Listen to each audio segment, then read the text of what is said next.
Bonjour et bienvenue dans cette capsule. On va voir aujourd'hui comment manipuler l'expression littérale de la loi de Snell-Descartes. En physique, la loi de Snell-Descartes nous dit que le produit de l'indice d'un milieu n1 par le sinus de l'angle d'incidence i est égal à n2, donc l'indice du milieu 2, multiplié par le sinus de l'angle du rayon réfracté r. Ou si vous préférez, n1 sinus i égale n2 sinus r. Alors, dans les exercices, il arrive souvent qu'on vous demande de trouver, par exemple, l'indice N1 du milieu. Alors ici, on pourra constater que cette expression revient à une expression un petit peu plus simple, peut-être, selon laquelle on aura A fois B égale C plus D. A étant N1, B c'est le sinus, C représentera N2, et ici D le sinus de R. Alors pour modifier cette expression, si je cherchais N1, c'est-à-dire dans mon exemple simplifié petit a, voilà comment je procède. Pour obtenir petit a, je cherche à éliminer b.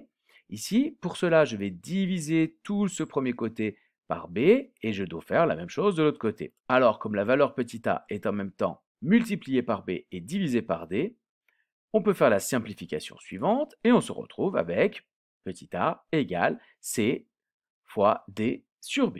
Alors, si on revient à mon exemple, n1 fois sinus i égale n2 fois sinus r. Au passage, on remarquera que le petit point ici signifie multiplier. Dans ce cas, si je cherche à trouver n1, je cherche à éliminer le sinus i, je vais donc diviser par le sinus i ici pour faire la simplification.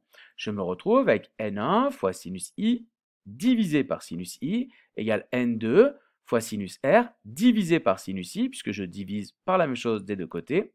La simplification que je fais se trouve ici, et donc je me retrouve au final avec n1 égale n2 fois sinus r divisé par sinus i. Il ne me resterait plus qu'à remplacer chacune de ces valeurs par des chiffres pour trouver la valeur de l'indice du milieu 1. Alors cette présentation, c'était pour trouver la valeur de n1, l'indice du milieu 1. Si maintenant, au contraire, je cherche le sinus de i, on va procéder quasiment de la même manière, de cette manière-là. Donc le terme que je cherche à faire disparaître, c'est n1. Donc je vais diviser tout ce côté ici par n1. Je divise également tout ce terme ici par n1. Je vais pouvoir faire la simplification suivante. Je me retrouve donc avec sinus i égale n2 fois sinus r sur n1. Et de cette manière, je peux trouver la valeur du sinus de i. Ce qu'on cherche en général, ce n'est pas la valeur du sinus de i, mais l'angle i, c'est-à-dire l'angle d'incidence. Comment faire ce calcul? Eh bien, je pars de ma formule et je remplace chacune des expressions ici par les valeurs. Par exemple, n2 pourrait être l'indice de l'eau à 1,33, l'angle de réfraction pourrait être un angle R valant 45 degrés et n1 pourrait être de l'air avec un indice de 1. Si on fait ce calcul à la machine, voilà ce qu'on trouve. On va donc réaliser ce calcul avec une calculatrice Numworks, mais on aurait pu faire exactement la même chose avec n'importe quel modèle de calculatrice. On se met dans la fonction calcul, ok. Je vais devoir maintenant donc taper mon calcul, 1,33 multiplié par, ici on a les fonctions sinus, cosinus et tangente, donc par le sinus d'un angle de 45, et le tout ici va être divisé par 1. Alors, vous le savez peut-être, mais les angles peuvent être en degrés ou en radians. Il faut savoir passer de l'un à l'autre avec une calculatrice. Sur les Numworks, vous avez ici le petit DEG qui vous montre que votre calculatrice est paramétrée en degrés. Si toutefois elle n'était pas paramétrée en degrés, il faudrait revenir ici dans le menu principal, vous déplacer avec les flèches pour aller dans les paramètres, OK. Ici, l'unité d'angle, dans laquelle vous pouvez accéder comme ceci et ensuite vous déplacer sur les différents menus pour changer le mode des angles. Ici, pour moi, tout est bon. Je peux revenir à mon calcul et cliquer ici sur Exe pour faire l'opération. Donc, je trouve 0,94. La machine nous affiche donc 0,94.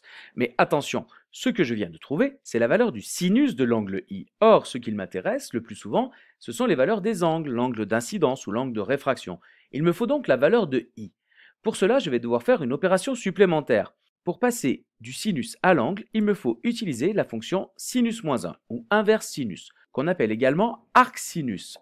Il faut donc que je tape ce calcul à la machine. On va de nouveau faire ce calcul avec la calculatrice Numworks, mais cela marcherait de la même manière avec n'importe quel modèle de calculatrice. Donc, je veux l'arc sinus, donc je clique sur Shift, ici, à sinus pour montrer que je veux l'arc sinus. Je veux l'arc sinus de 0,94, je tape donc ici 0,94, exé, et comme ma calculatrice a été paramétrée en degrés, le chiffre que je trouve ici est en degrés, soit ici 70 degrés. Donc ici, pour un sinus de 0,94, en utilisant la fonction arcsinus, ou sinus moins 1, je viens de trouver un angle d'environ 70 degrés pour mon angle d'incidence. J'espère que cette petite capsule vous aura permis d'en savoir un petit peu plus sur la manière de manipuler la loi de Descartes, et il ne me reste plus qu'à vous dire à plus en classe!